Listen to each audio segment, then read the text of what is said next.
হে WhatsApp guys, কেমন আছো সবাই? আশা করি সবাই খুব ভালো আছো। থাম্বনেল দেখে বুঝতে পেরেছো যে আমরা র্যান্ডম অ্যানিমেশনে নতুন আরেকটা সিরিজ শুরু করতে যাচ্ছি, যেটা নাম হচ্ছে বাকি বা বাকি হানমা। তো যাই হোক, এই অ্যানিমে সিরিজটা সম্পর্কে আমি খুব বেশি কিছু জানি না, বাট আমি যখন সোশ্যাল মিডিয়া চালাতাম, ফেসবুক, ইউটিউব, তখন বাকি হানমার প্রচুর এডিটিং ভিডিও আমার সামনে আসতো। আর বাকি হানমার এই এডিট ভিডিওগুলো দেখে আমার এই সিরিজটার প্রতি ব্যাপক আগ্রহ জন্মেছিল। এটা আমরা অনেক আগে আনতে চেয়েছিলাম, একটু লেট হয়ে গিয়েছে আনতে। তো যাই হোক, এই অ্যানিমে সিরিজটা শুরু করার আগে এই অ্যানিমে সিরিজ সম্পর্কে তোমাদের কিছু সংক্ষেপে তথ্য দিই। বাকি হানমা মূলত ফার্স্ট এসেছিল আজ থেকে প্রায় 30 বছর পূর্বে, 1994 সালে। আর 1994 সাল থেকে গত 30 বছর ধরে এটা প্রচলিত হয়েছে। তবে আতঙ্কিত হওয়ার কারণ নেই, এটার খুব বেশি পর্ব আসেনি। সব মিলিয়ে 126টা এনিমে পর্ব রয়েছে, আর একটা ফিল্ম রয়েছে, আর দু একটা মনে করো যে ফিলার ভিডিও রয়েছে আর কি। তো যাই হোক, আমরা যেটা চেষ্টা করবো সেটা হচ্ছে আমরা সিজন 1 এবং সিজন 2 সম্পর্কে জানবো। 24 48টা এপিসোড এবং 48টা এপিসোড মনে হয় না। তবে এই সিরিজের প্লট সম্পর্কে যদি আমি সংক্ষেপে বলি, সেটা হবে হচ্ছে এখানে আমরা ভয়ঙ্কর ভয়ঙ্কর খুনিদের দেখতে পাবো, এবং যারা মনে করো যে এত ডেঞ্জারাস যে দুই হাত দিয়ে চাপা দিয়ে মানুষ খুন করে ফেলে, মানে টু মাচ ডেঞ্জারাস। এবং এই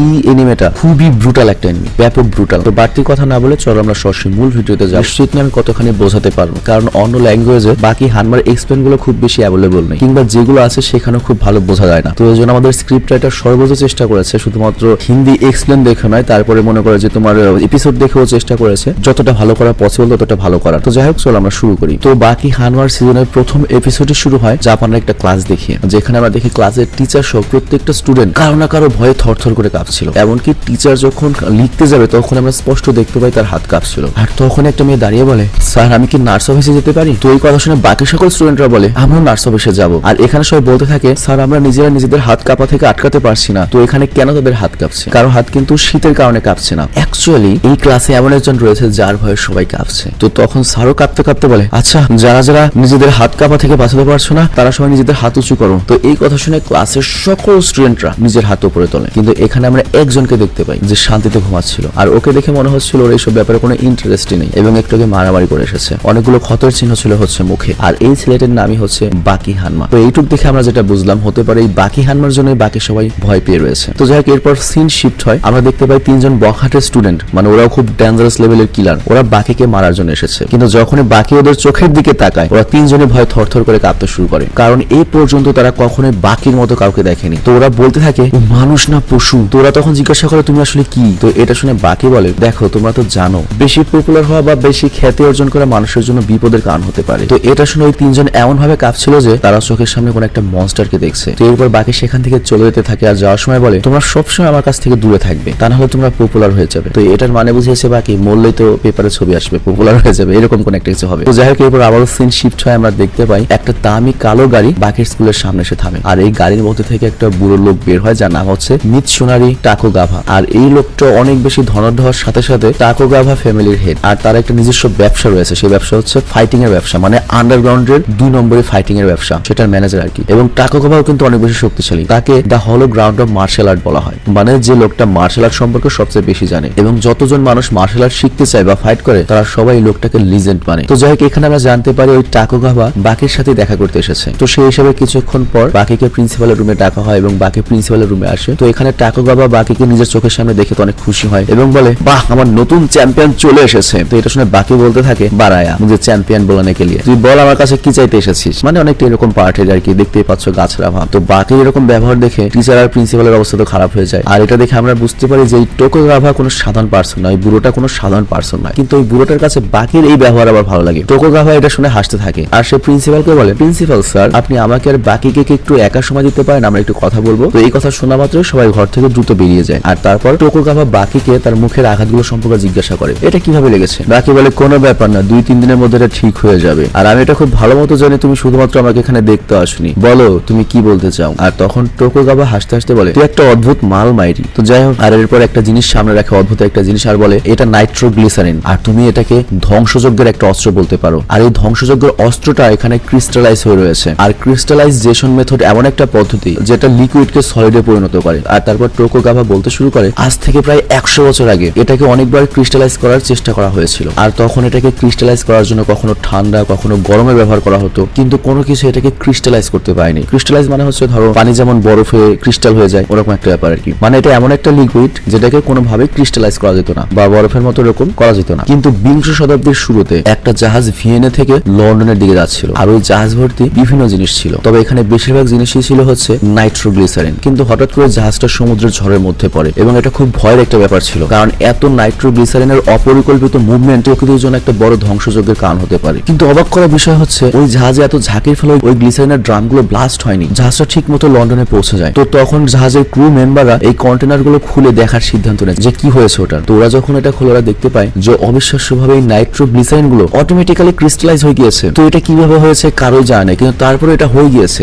আর ওই দিনই পৃথিবীর বিভিন্ন জায়গায় নাইট্রোগ্লিসারিন গুলো অটোমেটিক্যালি ক্রিস্টালাইজ হতে শুরু করে, আর এটাকে বলা হয় সিনক্রোনিসিটি। আর তখন আমরা বুঝতে পারি যে টোকিওতে অনেক অনেক ডেঞ্জারাস মানুষ আসবে। আর এরপর সে আমাদের আরেকটা গল্প বলতে থাকে, আমাদেরকে দেখানো হয় আমেরিকার একটা জেলখানাকে, আর এই জেলখানার নাম হচ্ছে আর্গাটোরিয়াস প্রিজন। তো এই জেলখানায় অনেক বেশি হাই সিকিউরিটি ছিল, কারণ এখানে একজন কয়েদিকে মৃত্যুদণ্ড দেওয়ার প্রস্তুতি নেওয়া হচ্ছিল। আর এই কয়েদিটা এত বেশি ডেঞ্জারাস ছিল যে সে যদি সামনে নড়াচড়াও করে তার উপর গুলি চালানোর নির্দেশ ছিল, কারণ সে একটা ক্ষুধার্ত পশুর মতো, সে সেকেন্ডের মধ্যে যে কাউকে মেরে ফেলতে পারে। তো যাই হোক, এরপর তাকে সেখানে নেওয়া হয় যেখানে তাকে মৃত্যুদণ্ড দেওয়া হবে। তো তার মৃত্যুদণ্ড কার্যকর করার জন্য সামনে নিয়ে আসা হয়। আর তখনই সেখানকার যে ফাদার বা ধর্মযাজক ছিল সে বলে, মিস্টার ডোরিয়ান, আপনার শেষ ইচ্ছা কি? তো ডোরিয়ান তখন হঠাৎ করে দাঁত কিলিয়ে হাসতে থাকে। তো এই দৃশ্য দেখে তো মনে করে ফাদার ভয় পেয়ে যায়। আর তারপর ডোরিয়ান বলে, আমি শুধুমাত্র একবার হেরে যাওয়ার অনুভূতি অনুভব করতে চাই। এর মানে কি? তোমরা কনফাসল সিনেমা দেখেছিলে না? বড় ধরনের একটা ক্রিমিনাল থেকে জেলে নিজেকে আটকে রাখে। এর কারণটা হচ্ছে পৃথিবীতে কেউ নেই তার মোকাবেলা করতে পারে, সে জাস্ট হারতে চায়। তো ওরকম একটা লোক আর অনেক বেশি শক্তিশালী। তো এরপর তার মৃত্যুদণ্ড কার্যকর করার প্রসেস শুরু হয়ে যায়, তাকে ফাঁসিতে ঝোলানো হয়। আর এর কিছুক্ষণ পরে তার শরীর নিস্তেজ হয়ে যায় আর তার নড়াচড়া বন্ধ হয়ে যায়। তবে তারপরেও তাকে খোলা হয় না, আগে ডাক্তার ডাকা হয় যে ও আসলে মারা গিয়েছে কিনা। তবে তারপরে আরো 10 মিনিট ওকে ফাঁসি ঝুলিতে ঝুলিয়ে রাখা হয় যাতে নিশ্চিন্ত হতে পারে। তো এই সবকিছু পরে ডাক্তার তার মৃত্যু কনফার্ম করার জন্য চেক করতে থাকে। কিন্তু ডাক্তার যখন চেক করতে যায় তখন সে এমন একটা কিছু শুনে যেটা তার শোনা উচিত ছিল না, মানে হার্টবিটের আওয়াজ। আর ওই মুহূর্তে ডোরিয়ান তার চোখ খুলে হাসতে শুরু করে, আর সে হঠাৎ করে সবার উপর আক্রমণ করে সবাইকে মেরে ফেলে চোখের বলকে। আর তারপর সেখানে অন্যান্য গার্ডরা চলে আসে, আর তারা যখন ঢুকে তারা খালি এখানে অন্যান্য অফিসারদের লাশই দেখতে পায়। আর ওখানে ডোরিয়ান রক্ত দিয়ে দেয়ালে লিখে গিয়েছিল টোকিও, এর মানে সে এখন টোকিওর দিকে যাবে। আর এরপর আমাদের আবারও বাকি আর টাকোগাভার সিন দেখানো হয়। তো টাকোগাভাই তো এই গল্পগুলো বাকিকে বলছিল। তো টাকোগাভা তখন বলে, ডোরিয়ান যে শুধুমাত্র আমেরিকা থেকে টোকিও আসছে ব্যাপারটা কিন্তু এরকম নয়, আর ঠিক এরকম ভাবে ব্রিটেনে একটা ঘটনা ঘটেছে। তো এরপর আমাদের স্কটল্যান্ডের একটা জেলকে দেখানো হয়। তোমরা তো সবাই জানো যে ইংল্যান্ড, আয়ারল্যান্ড, স্কটল্যান্ড মিলে হচ্ছে ব্রিটেন। তো যাই হোক, এখানে একটা কয়েদিকে ইলেকট্রিক চেয়ারে বসিয়ে রাখা হয়েছিল তাকে মৃত্যুদণ্ড কার্যকর করার জন্য। তো মৃত্যুদণ্ড কার্যকর করার আগে তার সামনে বসে থাকা অফিসার তাকে জিজ্ঞাসা করে, তুমি নাকি হেরে যাওয়ার অনুভূতিটা অনুভব করতে চাও, তাই না? এটাই কি তোমার শেষ ইচ্ছা? তো এটা শুনে কয়েদিটা হাসতে শুরু করে। আর এরপরে আমরা দেখি তার মৃত্যুদণ্ড কার্যকর করার জন্য হাই ভোল্টেজের ইলেকট্রিসিটি দেওয়া হয়। তো এত হাই ভোল্টেজ ইলেকট্রিসিটির জন্য ওই কয়েদিটা ছটফট করছিল। তো মোটামুটি মৃত্যু নিশ্চিত হওয়ার পরে, মানে কয়েদির চোখ মুখ দিয়ে যখন রক্ত বেরিয়ে যায় তখন ওই অফিসার ইশারা দেয় বিদ্যুৎ বন্ধ করো। তো যাই হোক, মৃত্যু কনফার্ম করার জন্য এরপরে অফিসার যায় হচ্ছে ওর সামনে, কিন্তু তখন ওই কয়েদি জেগে ওঠে এবং চোখের পলকে সব ভেঙে দেয়। এবং তার এত বেশি স্পিড ছিল যে ওখানে যে দুজন গার্ড ছিল তারাও দেখতে পায়নি কি ঘটলো। আর এরপর দেখা যায় সে ওই দুজন গার্ডের পেছনে চলে এসেছে এবং ব্রুটালি ওদের দুজনকে মেরে দেয়। আমি নিশ্চিত এই ভিডিওগুলো অবশ্যই মনিটাইজেশন পাবে না, মানে যারা ইউটিউবার তারা জানে আর কি, যদি মারামারি কাটাকাটি রক্ত বেশি দেখানো হয় সেটার মধ্যে অ্যাড লিমিটেড করে দেওয়া হয়, কোনো ইনকাম আসে না ওই ভিডিও থেকে। তো যাই হোক, সেটা বড় কথা নয়। আমরা দেখতে পাই এরপর ওই কয়েদিও ওদেরকে মারার পরে সেখান থেকে ফেরত আসতে লাগে, কিন্তু শুধুমাত্র ডাক্তারকে বাঁচিয়ে রাখে। আর এরপর সে প্লেনে চড়ে টোকিওর দিকে রওনা হয়। আর এরপর আবারও সিন শিফট হয়, আমাদের অন্য একটা জেলখানার দৃশ্য দেখানো হয়।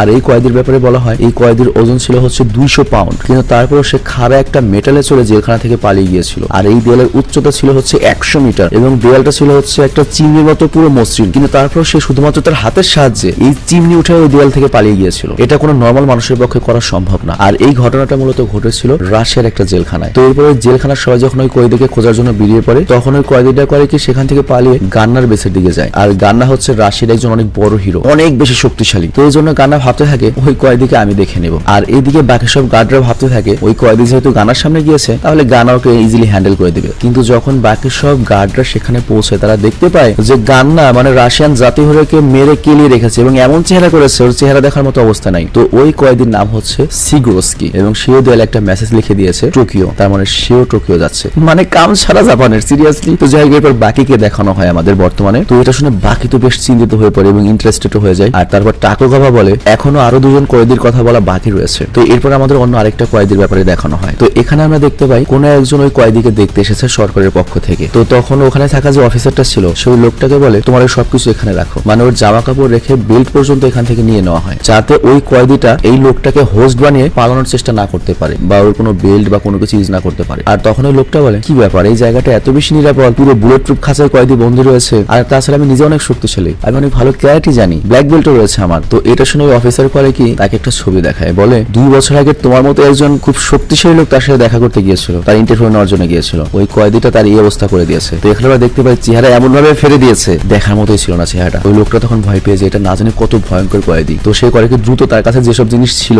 সব এখানে রেখে দেয়, যাতে ওই কয়েদিটা এগুলো ইউজ না করে এখান থেকে বেরোতে না পারে। তো যাই হোক, এই কয়েদিটার নাম ছিল হচ্ছে স্পেক। আর 2 বছর আগে যে লোকটা তার সাথে দেখা করতে গিয়েছিল, মানে ইন্টারভিউ নিতে গিয়েছিল, স্পেক তার কাছ থেকে কোন একটা জিনিস ব্যবহার করে তার শক্তির সাহায্যে, মানে হাত দিয়ে সেটাকে পিসের চাবির মতো বানিয়ে ফেলেছিল এবং লকটাকে খুলে ফেলেছিল। তো এই জন্যই অফিসার মূলত সকল জিনিস রেখে যেতে বলছে। আর তারপরে অফিসার করে সাংবাদিক ওই লোকটিকে কয়েদির কাছে নিয়ে যেতে থাকে, কিন্তু যত সামনে যেতে থাকে ওই লোকটা তত ভয় পেতে থাকে। আর তখন অফিসার বলে, তুমি যে ব্ল্যাক বেল্ট পেয়েছো ক্যারাটিতে, এটা সবসময় ভুলে যাও। 2 বছর আগে তার সাথে যে দেখা করতে এসেছিল সে আমেরিকার রেসলিং চ্যাম্পিয়ন ছিল। তো যাই হোক, এরপর যখন ওরা ওই রুমের সামনে যায় তখন ওই রুমে তাকে দেখা যায় না। তো এটা দেখে ওই সাংবাদিক এত ভয় পেয়ে যায় যে নগদ তার প্যান্ট খুলে যায় এবং মুতেও দেয়। তো অ্যাকচুয়ালি হয়েছে ওই কয়েদি সেখান থেকে বেরিয়ে এয়ার ভেন্টের মধ্যে লুকিয়েছিল এবং ডাইরেক্ট সুযোগ পেয়ে ওই সাংবাদিককে মনে করো চাপা মেরে ফেলে। কিন্তু এখানে একটা জিনিস রয়েছে, এখানে যে সাংবাদিকটা এসেছিল সকল মেটাল রেখে আসলো, তার একটা দাঁত ছিল হচ্ছে স্বর্ণের। তো ওই কয়েদি করে কি সেই দাঁতটাকে ব্যবহার করে চাবি বানিয়ে সেখান থেকে বেরিয়ে আসতে লাগে। আর এর 2 বছর আগে এই কয়েদির সাথে যে দেখা করতে এসেছিল তার হাতে জাস্ট আংটি ছিল, সেই আংটি ব্যবহার করে চাবি বানিয়েছিল এর আগে। তো যাই হোক, এটা দেখে সে অফিসার তো ভয় পেয়ে যে অ্যালার্ম বাজিয়ে দেয়। আর আমরা দেখি ওই কয়েদিও টোকিওতে যাবে, মানে এরকম প্ল্যান করেছে। কিন্তু এই যে জেলখানাটা এটা কিন্তু পানির 200 মিটার নিচে ছিল, কিন্তু ওই কয়েদি করে কি লোহার দাঁত ব্যবহার করে সেই সাবমেরিন থেকে বেরিয়ে যায়। তো এখানে থাকা সবাই ভাবছিল যে 200 মিটার নিচে থেকে কোনো ভাই উপর উঠতে পারবে না, কিন্তু আমরা দেখতে পাই সে অলরেডি পানির উপর উঠে গিয়েছে। কি ডেঞ্জারাস কয়েদি রে ভাই। তো যাই হোক, এরপর আবারও সিন শিফট হয় আর আমাদের শেষ কয়েদিকে দেখানো হয়, 5 নম্বর কয়েদিকে, যে আজ পর্যন্ত অনেক মানুষ মেরে ফেলেছে এবং তাকেও খুব দ্রুত মৃত্যুদণ্ড দেওয়া হবে। তো এখানে 2 জন গার্ড তার ব্যাপারে কথা বলছিল, মানে এই কয়েদির ফাইটিং স্টাইল নিয়ে কথা বলছিল। তো তখন একজন গার্ড বলে, আমি শুনেছিলাম এই কয়েদি এক ধরনের বিষাক্ত গ্যাস ইউজ করে এবং সে যে কোনো ধরনের বিষাক্ত গ্যাস সহ্য করতে পারে। কিন্তু আরেকজন বলে, আমার মনে হয় ওর কাছে আরো অন্য গোপন জিনিসও থাকতে পারে। তো যাই হোক, এখানে আমরা দেখতে পাই ওই কয়েদিকে একটা গ্লাসের মধ্যে বন্ধ করে রাখা হয়েছে এবং এই গ্লাসটা এত বেশি শক্তিশালী যে বোমাও প্রতিরোধ করতে পারে, বুলেটও। আর এখানে লক্ষ্য এই কয়েদি রয়েছে হচ্ছে জাপান এবং তার নাম হচ্ছে রিও ইনাগি। তো যাই হোক, হঠাৎ করে ওই কয়েদি করে কি গার্ডের দিকে আসতে থাকে আর তখন সে বলে, আচ্ছা তোমরা কি জানো পৃথিবীর সবচেয়ে বিষাক্ত গ্যাস কোনটা? তো এটা শুনে গার্ডরা ভয় পেয়ে যায় এবং তারা বলে এখনই পেছনে যাও, এবং গার্ডরা করে কি বন্দুক বের করে। আর তখন ওই কয়েদি বলে, তোমার কি মনে হয় যে গ্লাসটা বোমা বিস্ফোরণ প্রতিরোধ করতে পারে, তোমরা সেটা গুলি দিয়ে কি করবে? কিন্তু তোমাদের কি মনে হয় তোমরা এখানে আমাকে আটকে রেখেছো? না, আমি এখানে ইচ্ছে করে রয়েছি। তোমাদের কাছে এটা bullet proof bomb proof glass হতে পারে, বাট আমার কাছে এটা একটা কাচের জানালার মতো। আমি এখানে খুব সহজে আমার ভ্যাকুয়াম তৈরি করতে পারবো। আর তখনই চোখের পলকে আমরা দেখি ওই গ্লাসটা সে ভেঙে ফেলে। তো মানে এই কয়েদির কাছেও কোনো স্পেশাল স্কিল রয়েছে। তো ওখান থেকে সে বের হয়ে 2 জন গার্ডকে মানে ভয়ঙ্কর ভাবে মেরে ফেলে। আর ওই মুহূর্তে সেখানে জোরে জোরে অ্যালার্ম বাজতে শুরু করে। আর এই কয়েদিটাও টোকিওই আসছে, মানে জাপানের আরেকটা জেলখানা থেকে টোকিও আসছে। এই পর্যন্ত আমরা মোট 5 জন কয়েদিকে দেখলাম। আর এই 5 জন কয়েদি কতখানি ভয়ঙ্কর সেটাও আমরা দেখলাম। আর তারা টোকিওতে কেন আসছে জানো? শুধুমাত্র হারার অনুভূতি নিতে, যাতে তারা তার চেয়ে শক্তিশালী কারোর সাথে মোকাবেলা করতে পারে। আর এরা কত ডেঞ্জারাস, কত ব্রুটাল এটা কিন্তু বুঝতে পেরেছো। তো যাই হোক, এরপর সিন আবার শিফট হয় টাকোগাওয়া এবং বাকির উপর। তো টাকোগাওয়া বলে, দেখো সিনকোর সিটি হচ্ছে একটা কাকতালীয় ঘটনা, ঠিক সেই নাইট্রোগ্লিসারিনের মতোই। সেই নাইট্রোগ্লিসারিন যখন ক্রিস্টালাইজ হলো তখন পৃথিবীর সব নাইট্রোগ্লিসারিন কিন্তু অটোমেটিক্যালি ক্রিস্টালাইজ হয়ে গিয়েছে। তো ঠিক এভাবে কাকতালীয় ভাবে 5 জন সবচেয়ে বিপজ্জনক কয়েদি জেল থেকে পালিয়ে গেল শুধুমাত্র টোকিও আসার জন্য। আর তাদের এখানে আসার উদ্দেশ্য তো একটাই, তারা জানতে চায় যে হারার অনুভূতি কি, কারণ তারা কখনোই কারোর সামনে হারেনি। তো এরপর টোকুগাওয়া বাকিকে একটা প্রশ্ন করে, বাকি তুমি নিশ্চয়ই এর মানে কি সেটা বুঝতে পারছো তাই না? বাকি এখানে পুরো শক স্তব্ধ হয়ে যায়। আর এখানেই ফার্স্ট এপিসোডটা শেষ হয়। তো যাই হোক, বুঝতেই পারছো ফার্স্ট এপিসোডে যদি এরকম ব্রুটাল হয়, ইন্ট্রোডাকশনে যদি এরকম হয়, এর পরবর্তী এপিসোডগুলো কি হবে ভাই? তো এর মানে আমরা অনেকদিন পরে একটা ব্রুটাল, এক্সাইটমেন্টে ভর্তি এবং ধুমধারাক্কার একটা সিরিজ দেখতে চলেছি এবং একসাথে এনজয় করতে চলেছি। তো যাই হোক, আজকে মতো আমি বিদায় নেব, বাট এখানে একটা জিনিস আমি তোমাদেরকে ক্লিয়ার করি। আমি এই পর্বটা দেখে যেটা বুঝলাম, আমাদের যে নাইট্রোগ্লিসারিনের গল্পটা বলা হয়েছে, আমি প্রথমে মনে করেছিলাম যে ওই নাইট্রোগ্লিসারিনের জন্য হয়তো এইসব কয়েদিরা শক্তিশালী হয়েছে, কিন্তু এখানে বোঝানো হয়েছে যে নাইট্রোগ্লিসারিনের একটা ড্রাম যখন পুরো ক্রিস্টাল হয়ে গিয়েছে তখন পৃথিবীর বিভিন্ন জায়গায় যে নাইট্রোগ্লিসারিন ছিল সেগুলো মনে করে ক্রিস্টাল হয়ে গিয়েছে। আর একসাথে কাকতালীয় ভাবে এইসব ঘটনাকে বলা হয় হচ্ছে সিনক্রোনিসিটি। তো ঠিক একইভাবে বিভিন্ন জায়গার কয়েদিরা মনে করে এরকম মনস্টার হয়ে গিয়েছে এবং পালিয়ে টোকিওতে আসছে শুধুমাত্র লড়াই করার জন্য। তো ওই নাইট্রোগ্লিসারিনের সাথে জাস্ট ওই কয়েদিদের কাকতালীয় ভাবে টোকিও আসার ব্যাপারটাকে তুলনা করা হয়েছে। তো আমার মনে হয় না নাইট্রোগ্লিসারিনের সাথে এই কয়েদিদের কোনো সম্পর্ক রয়েছে আর কি। এটা জাস্ট গল্পটাকে বোঝানোর জন্য টোকুগা ভাই বাকিকে বলেছে। মানে আমি এতদূর যা বুঝলাম। তো যাই হোক, আমি আজকের মতো বিদায় নিচ্ছি। তোমরা ভালো থেকো, সুস্থ থেকো, টেক কেয়ার, আল্লাহ হাফেজ।